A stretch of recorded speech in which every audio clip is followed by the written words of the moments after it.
जो भागवतकार ने लिखा है, क्या है शब्द? नंदस्त्वात्मज उत्पन्ने जाताह्लादो महामनाः आहूय विप्रान वेदज्ञानः स्नातः सुचिरलंकृतः। ये जो गोकुल में नंद के घर में है ना, ये बेटा किसका है? ध्यान देना साहब, आप सब विज्ञ हैं, पढ़े लिखे हैं। आत्मज किसे कहते हैं? दत्तक पुत्र को आत्मज नहीं कहते हैं, औरस पुत्र को ही आत्मज कहा जाता है। अगर ये वसुदेव का बेटा होता तो नंदस्त्वात्मज नहीं कहते। और एक जगह नहीं, नामकरण में भी गर्गाचार्य जी महाराज ने इस कृष्ण को नंद आत्मज ही कहा है। इसके साथ साथ ब्रह्मा जी ने भगवान की स्तुति करी है। जब ब्रह्मा को मोह हुआ था, बालकों का हरण करके ले गए, वत्स का हरण करके ले गए, और जब भगवान की स्तुति उन्होंने किया तो उस स्तुति पर ध्यान देना, क्या कह के संबोधित करते हैं भगवान को? नौमिड्यं ते भ्रवपुषे तडिदंबराय गुंजावतंस परिपेक्षल सन्मुखाय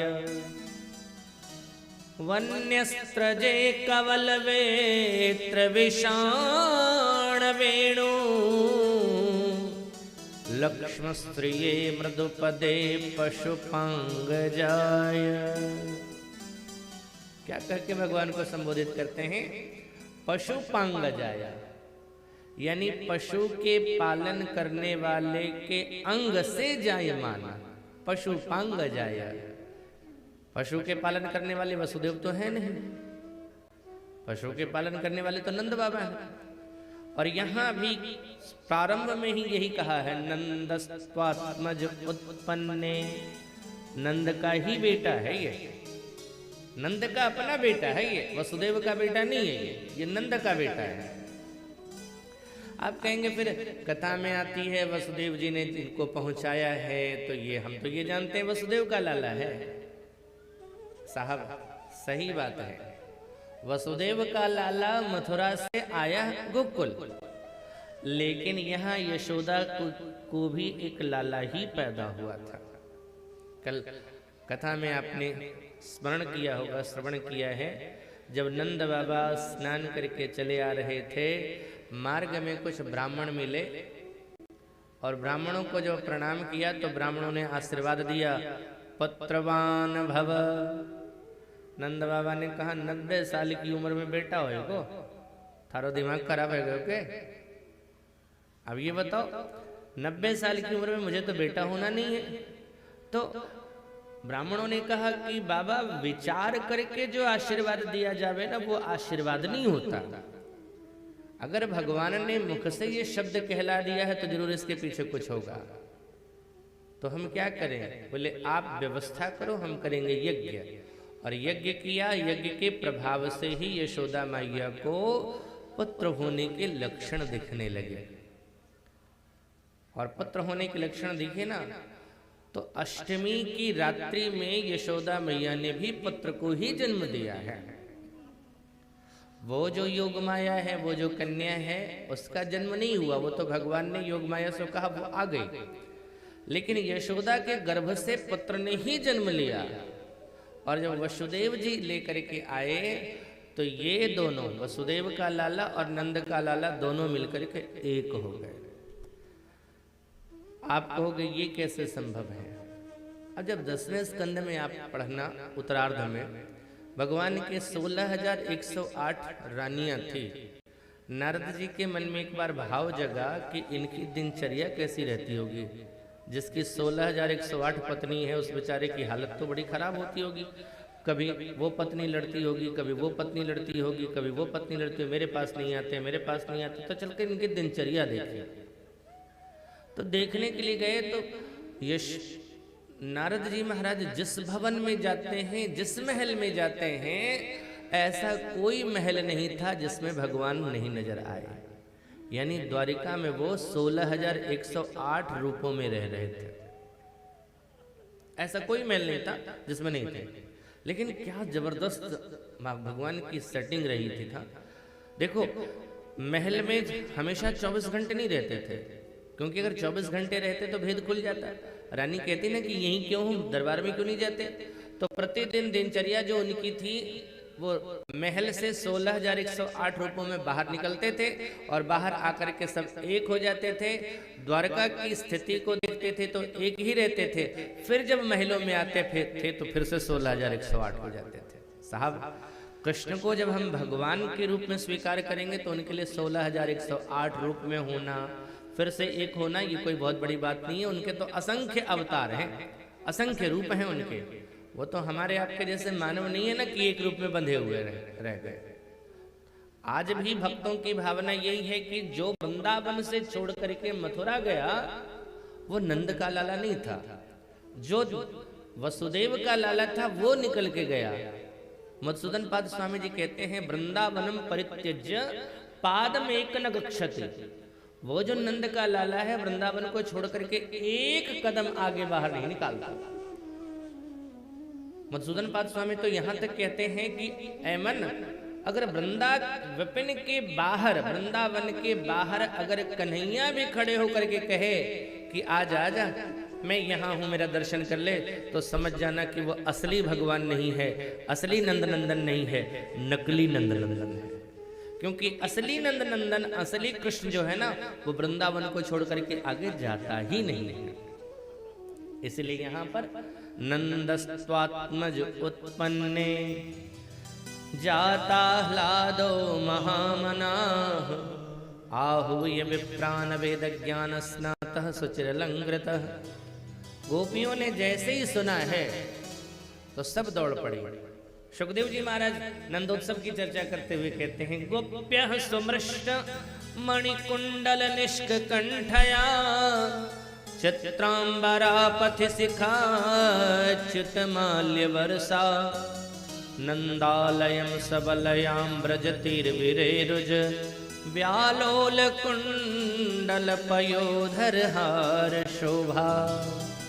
ये गोपियां ना श्रृंगार करके दौड़ी हो, ये नहीं कि जैसे तैसे नंद महल की ओर दौड़ पड़ी। सभी गोपियां श्रृंगार कर करके दौड़ी हैं। गोप्य समृष्टमणि कुंडल निष्क कंठया। संकेत क्या है साहब? भगवान के पास जाओ ना तो सुंदर मन के साथ साथ सुंदर तन के साथ भी जाओ। दुनिया को दिखाने के लिए बढ़िया श्रृंगार करते हो, बाजार जाना हो तो खूब सज करके जाते हैं, और भगवान के पास जाना होता है, भगवान के मंदिर में जाना होता है तो ताड़का बन करके जाता है। भगवान को भी देख करके डर लग जाता होगा कौन आया है, कौन आया है।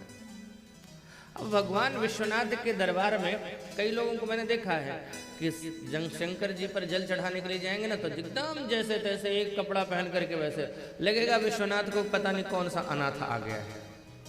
अरे साहब एक बात बताओ, आपने अपने बच्चों को पूरी व्यवस्था दे रखी है, बढ़िया कपड़ा दे रखा है, सारी व्यवस्था दे रखी है, और आपका बेटा जैसे तैसे मैले कुचेले कपड़े पहन करके आएगा तो आपको अच्छा लगेगा?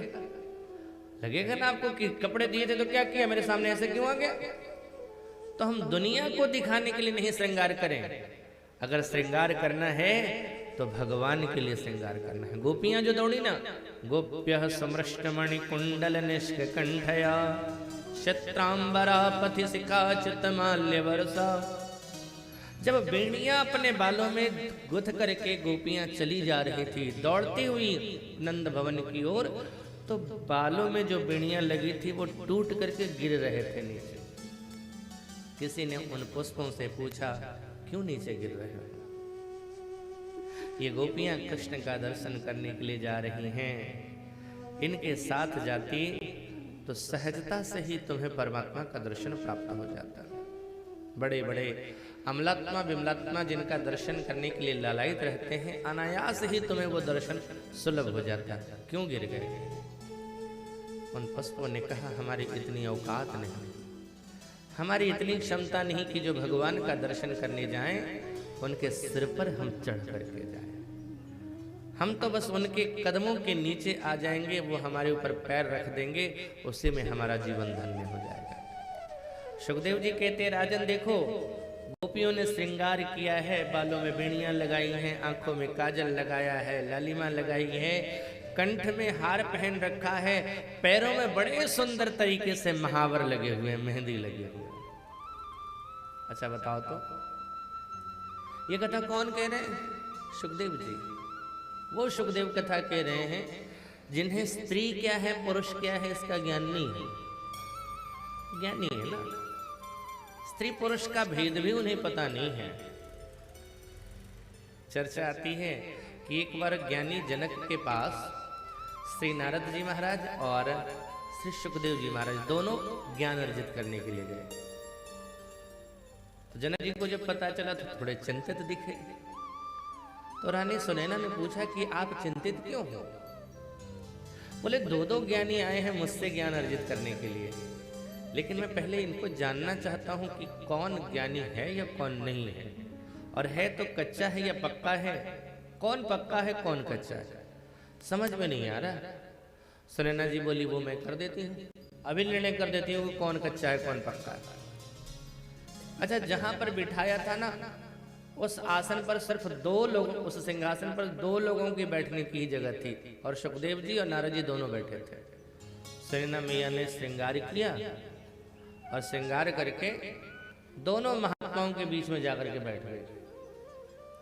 अब नारद जी को लगा कि रानी आकर के बैठी है, महिला है, स्त्री है, और मेरा अंग इनसे स्पर्श हो रहा है, तो अपने आप को थोड़ा सिकुड़ने लगे, अपने आप को हटाने लगे और बिल्कुल कोने में दब गए।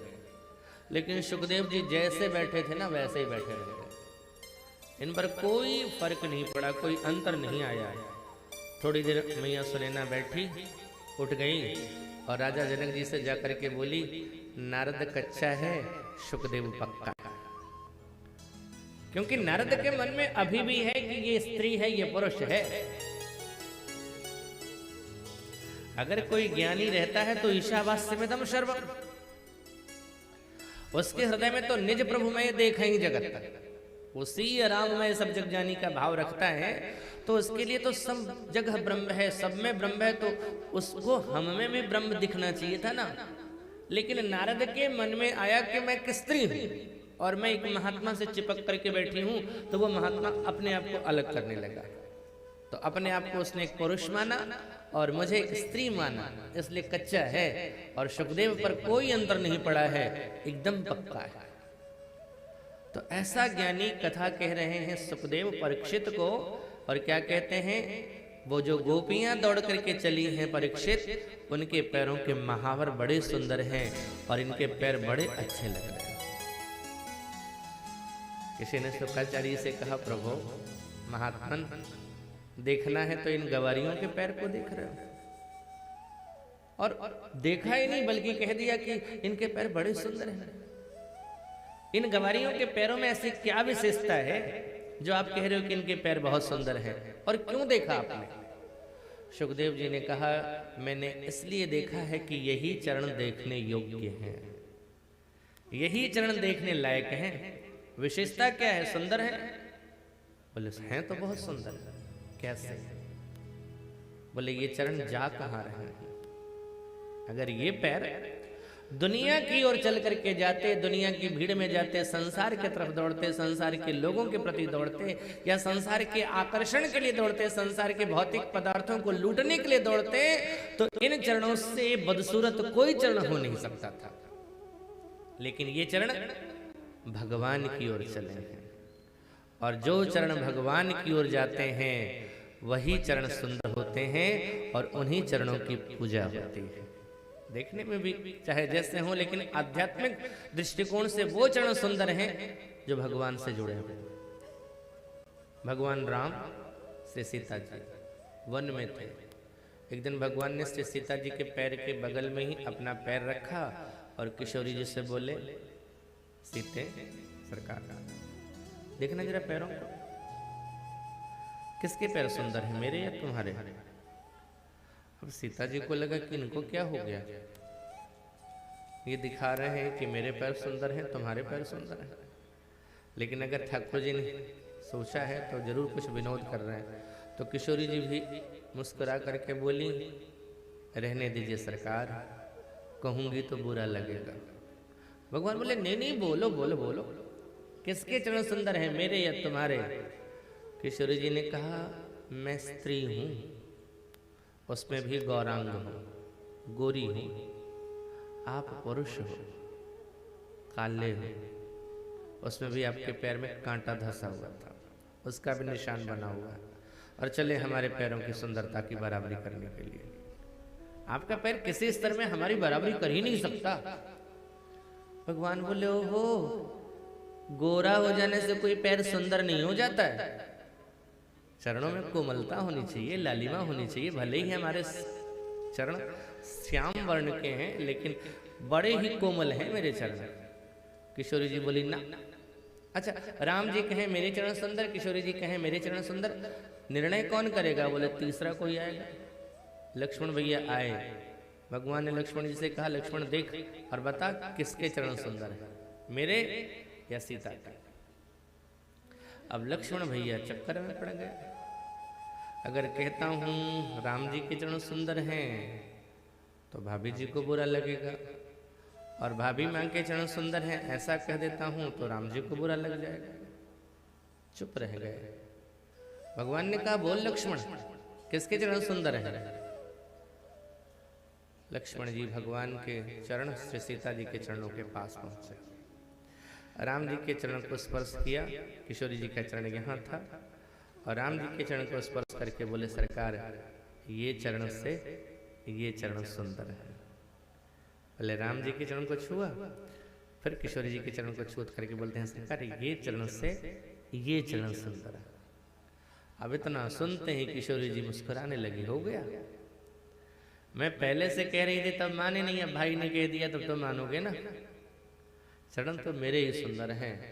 लक्ष्मण जी ने हाथ जोड़ लिया, बोले माता जी आपने मेरे कहने का अभिप्राय नहीं समझा। मैं क्या कह रहा हूं, ये चरण सुंदर हैं, कोई दो राय नहीं, ये चरण सुंदर है, लेकिन कब? ये चरण से ये चरण सुंदर है, जब ये चरण इन चरणों से जुड़े हैं तभी इनकी सुंदरता बढ़ी है, अन्यथा ये चरण सुंदर नहीं है। मैंने कहा है ये चरण के कारण ये चरण सुंदर हैं, इन चरणों की वजह से ये चरण सुंदर बने हैं। तो साहब कहने का तात्पर्य, जो चरण भगवान से लग जावे वही चरण सुंदर हो जाते हैं। गोपियां श्रृंगार करके दौड़ती हैं, नंद महल में आती हैं। अच्छा, लाला को बधाइयाँ देती है, न्योछावर करती है, आशीर्वाद भी देती है। और आशीर्वाद कैसे देती है? हजारों साल तक तुम्हारा लाला में हमारी रक्षा करे, यानी हम भी जीवित रहें साथ साथ। ये नहीं कहते कि लाला को तू चिरंजीवी भवा, कहते हैं लाला 1000 साल मेरी रक्षा करे, वो रहे और हम भी रहें, दोनों रहें। आशीर्वाद देती हैं कि जियो श्याम लाला, हो जियो नंद लाला, पीली तेरी पगड़ी रंग काला, हो जियो श्याम लाला, जियो श्याम लाला, पीली तेरी पगड़ी रंग काला, जियो श्याम लाला, जियो श्याम लाला, पीली तेरी पगड़ी रंग काला, जियो श्याम लाला, जियो श्याम लाला, पीली तेरी पगड़ी रंग काला, पीली तेरी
घर आनंद हुआ, आज यशोमती के घर आनंद हुआ, आज यशोमती के घर आनंद हुआ, आज यशोमती के घर आनंद हुआ। जियो जियो जियो श्याम लाला, जियो नंद लाला, पीली तेरी पगड़ी रंग काला, पीली तेरी पगड़ी रंग काला, ओहो पीली तेरी पगड़ी नंद लाला, ओ पीली तेरी पगड़ी रंग काला। जियो श्याम लाला, ओ जियो नंद लाला, ओ जियो श्याम लाला, जियो नंद लाला, पीली तेरी पगड़ी रंग काला, पीली तेरी पगड़ी रंग काला, पीली तेरी पगड़ी रंग काला, पीली तेरी पगड़ी रंग काला, पीली तेरी पगड़ी रंग काला। गोपान गोकुल रक्षायां निरूप्य मथुरां गतः नन्दः कंसस्य वार्षिक्यं कुरुद्वातो कुरुद्वः। नंद बाबा ने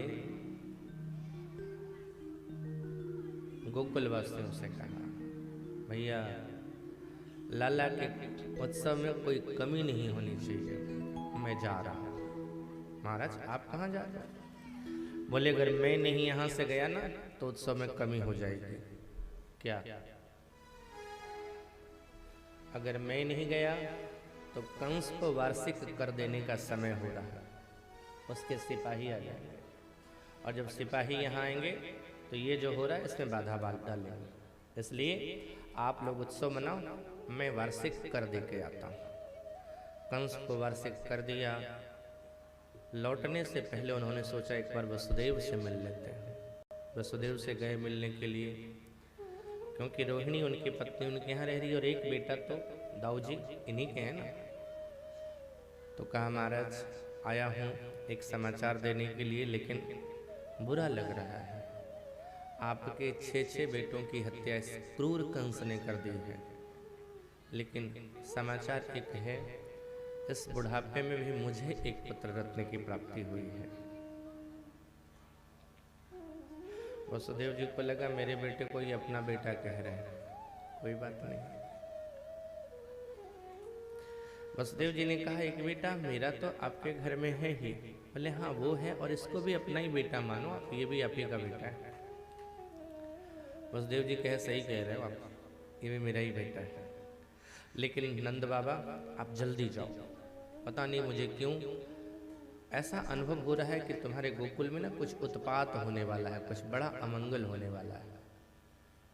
नंद बाबा भगवान के नाम का जाप करते हुए चले आए, और इधर सचमुच में एक घटना घटी।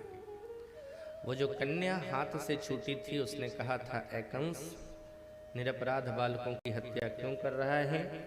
तेरा काल तो ब्रज में कहीं आ गया। अब कंस ने एक बैठक बुलाई, कैसे उस काल को ढूंढ करके मारा जाए। किसी ने कहा जितने बच्चे हैं 2 महीने के अंदर के सबको मार देते हैं। एक मंत्री ने कहा नहीं महाराज, इससे क्या होगा, प्रजा में विद्रोह की भावना आ जाएगी, राजा का द्रोह हो जाएगा। जब उनके बच्चे मरेंगे तो वो हमारे विरोधी हो जाएंगे। कार्य ऐसा करो कि बच्चे भी मर जावे और प्रजा हमारा विरोध भी न करे। तो क्या किया जाए? तो उपाय बताया पूतना ने। बोले ये काम मैं कर दूंगा, मैं उन बच्चों को मार दूंगी, किसी को पता ही नहीं चलेगा, कोई पहचानेगा ही नहीं मुझे। कंस ने कहा तेरे 5-5 फुट के दांत हैं इतने बड़े बड़े और तुझे कोई पहचानेगा नहीं, तुझे तो सब पहचानेगा, तू